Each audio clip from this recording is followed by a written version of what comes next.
अपने बेडरूम के पीछे से किसी बच्ची की जोर जोर से रोने की आवाज सुनकर मैं चौंका।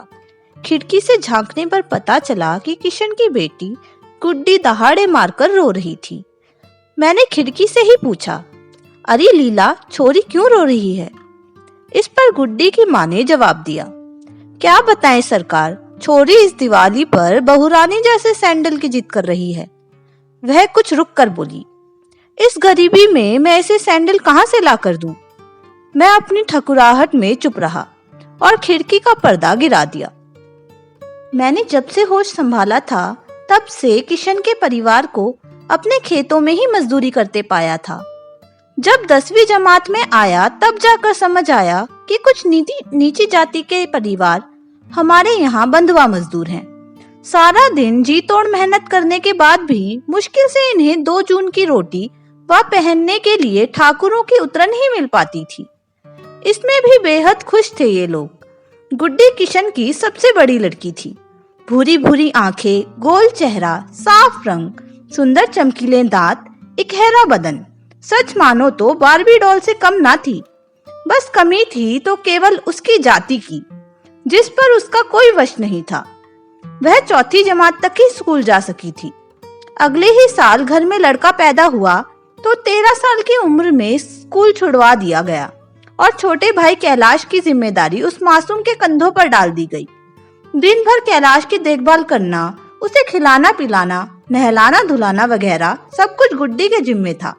कैलाश के जरा से भी रोने पर माँ कहती, अरे गुड्डी कहाँ मर गई, एक बच्चे को भी नहीं संभाल सकती। बेचारी गुड्डी फौरन भागकर कैलाश को उठा लेती और चुप कराने लग जाती। इस काम में जरा सी चूक होने पर लीला उसे बड़ी बेरहमी से पीटती। फिर भी वह सारा दिन चहकती रहती। शायद बेटी होना ही उस पर जुर्म था। मेरी शादी के बाद ऊंची एड़ी के सैंडल पहनना गुड्डी का सपना सा बन गया था। गृह प्रवेश की रस्म के समय उसने मेरी बीवी के पैरों में सैंडल देख लिए थे। बस फिर क्या था, उसने मन ही मन ठान लिया था कि अब वो वह सैंडल पहनकर ही दम लेगी। उसकी सोच का दायरा बस सैंडल तक ही सिमट कर रह गया था। गुड्डी कभी कभार हमारी कोठी में आया करती थी। एक बार की बात है कि वह अपने हाथ में मुड़ा तुड़ा अखबार का टुकड़ा लिए इठलाती हुई जा रही थी। मैंने पूछ लिया, गुड्डी क्या है तेरे हाथ में? वह चुप रही। मैंने मांगा तो कागज का टुकड़ा उसने मुझे थमा दिया। मैंने अखबार का पन्ना खोलकर देखा तो पाया कि वह सैंडल का इश्तिहार था जिसे गुड्डी ने सहेज कर अपने पास रखा था। मैंने अखबार का टुकड़ा उसे वापस दे दिया। वह लौट गई। इससे पहले भी कमरे में झाड़ू लगाते समय मैंने एक बार उसे अपनी बीवी के सैंडल पहनते हुए देख लिया था। मेरे कदमों की आहट सुनकर गुड्डी ने फौरन उन्हें उतार कर एक ओर सरका दिया। मैंने भी बचकानी हरकत जानकर उसे कुछ नहीं कहा। गुड्डी की जिद को देखकर मन तो मेरा भी बहुत हो रहा था कि उसे एक जोड़ी सैंडल ला दूं, मगर माँ बाबूजी के आगे हिम्मत ना पड़ती थी अपने मजदूरों पर एक ढेला भी खर्च करने की।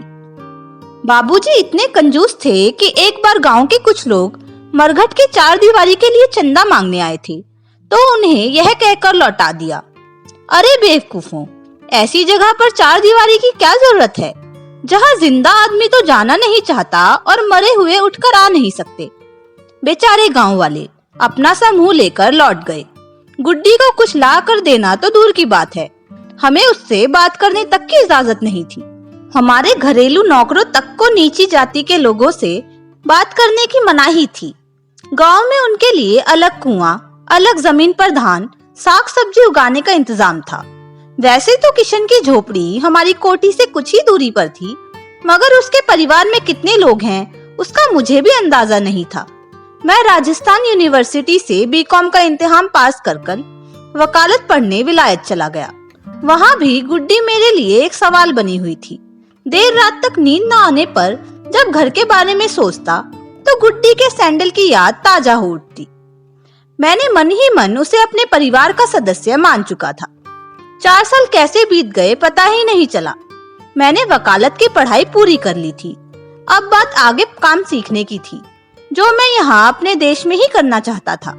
इधर पिताजी ने जोधपुर हाई कोर्ट में अपने वकील दोस्त भंडारी से मेरे बारे में बात कर ली थी इसलिए मैं भारत लौट रहा था। चंद रोज बाद ही मैं मुंबई एयरपोर्ट पर था। एयरपोर्ट से रेलवे स्टेशन करीब 1.5 किलोमीटर दूर था। 4 साल तक विदेश में रहने के बावजूद भी मैं माँ बाबूजी के खिलाफ जाने की हिम्मत तो नहीं जुटा पाया था, फिर भी किसी तरह उन्हें मनाने का मन बना लिया था। ट्रेन के आने में अभी 5 घंटे का समय था, इसलिए रिक्शे वाले को जूते की किसी अच्छी सी दुकान पर ले चलने को कहा। वहां से गुड्डी के लिए एक जोड़ी सैंडल खरीदे और रेलवे स्टेशन पहुंच गया। कूली ने सारा सामान ट्रेन में चढ़ा दिया। मैंने सैंडल वाली थैली अपने हाथ में ही रखी। यह थैली मुझे अपने मन की पोशाक जान पड़ती थी, जिसके सहारे मैं ऊंच नीच का भेद भुलाकर पुण्य का पापड़ सेकने की फिराक में था। मेरा गांव रायसिंह नगर मुंबई से तकरीबन 800 किलोमीटर दूर था। आज बड़ी लाइन के जमाने में भी वहां तक पहुंचने में 20 घंटे लग जाते हैं और 3 बार ट्रेन बदलनी पड़ती है। आजादी से 2 साल पहले तो 3 दिन और 2 रातें सफर में ही गुजर जाती थी। अगले दिन शाम तकरीबन 5 बजे मैं ठकाहारा गांव पहुंचा। गांव में त्योहार का सा माहौल था। पूरा गांव मेरे विदेश से लौटने पर खुश था। गांव भर में मिठाइयां बांटी जा रही थी। सभी के मुंह पर बस एक ही बात थी, छोटे सरकार विदेश से वकालत पढ़ के लौटे हैं। मैं बीकानेर इलाके का पहला वकील था। उस जमाने में वकील को लोग बड़ी इज्जत से देखते थे। घर पहुंचने पर बग्गी से उतरते ही मैंने किशन की झोपड़ी की ओर एक नजर डाली, मगर वहां गुड्डी नहीं दिखाई दी। रात 9 बजे के बाद माहौल कुछ शांत हुआ, पर मेरा पूरा बदन टूटा जा रहा था। खाना खाया और दर्द दूर करने की दवाई लेकर सो गया। अगले दिन सुबह 9 बजे के आसपास मेरी आंख खुली। श्रीमती जी मेरा सूटकेस व दूसरा सामान टटोल रही थी। उसने अपने मतलब की सभी चीजें निकाल ली थी, जो मैं उसी के लिए ही लाया था। यहाँ तक कि माँ की साड़ी, पिताजी के लिए शॉल, छोटे भाई बहनों के कपड़े वगैरह सब कुछ मेरे जगने से पहले ही बढ़ चुके थे। पर सैंडल वाली थैली नदारद थी।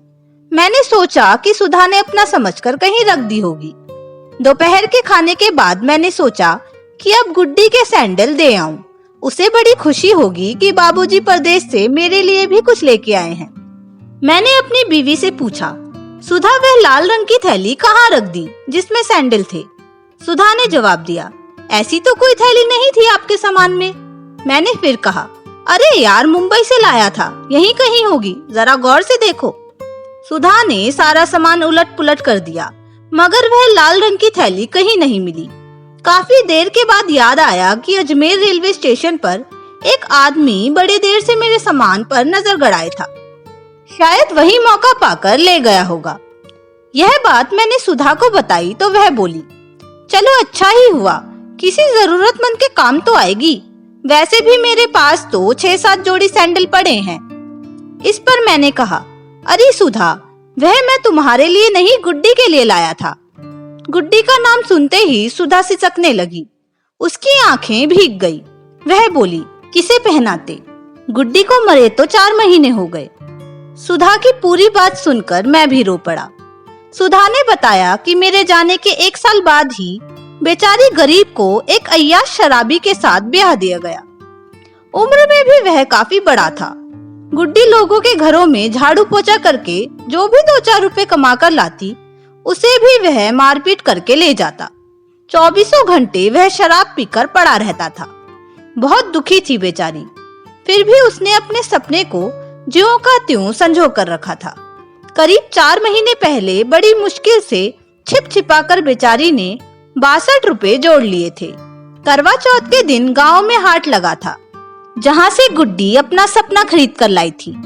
उसे क्या पता था कि यही सपना उसके लिए काल बन जाएगा। गुड्डी ने हाट से वापस आकर सैंडल ऊपर के आले में रखे थे।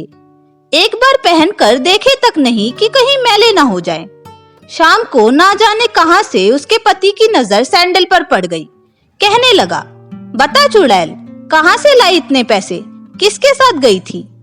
और लगा उसे जोर जोर से पीटने। गुड्डी पेट से थी। उसने एक लात बेचारी के पेट पर दे मारी। वही लात उसके लिए भारी पड़ गई। उसकी मौत हो गई। उसका पति आजकल जेल में पड़ा सड़ रहा है। यही थी गुड्डी की दर्द भरी कहानी, जिसे सुनकर कोई भी रो पड़ता था। पर अब ना गुड्डी थी ना गुड्डी का सपना।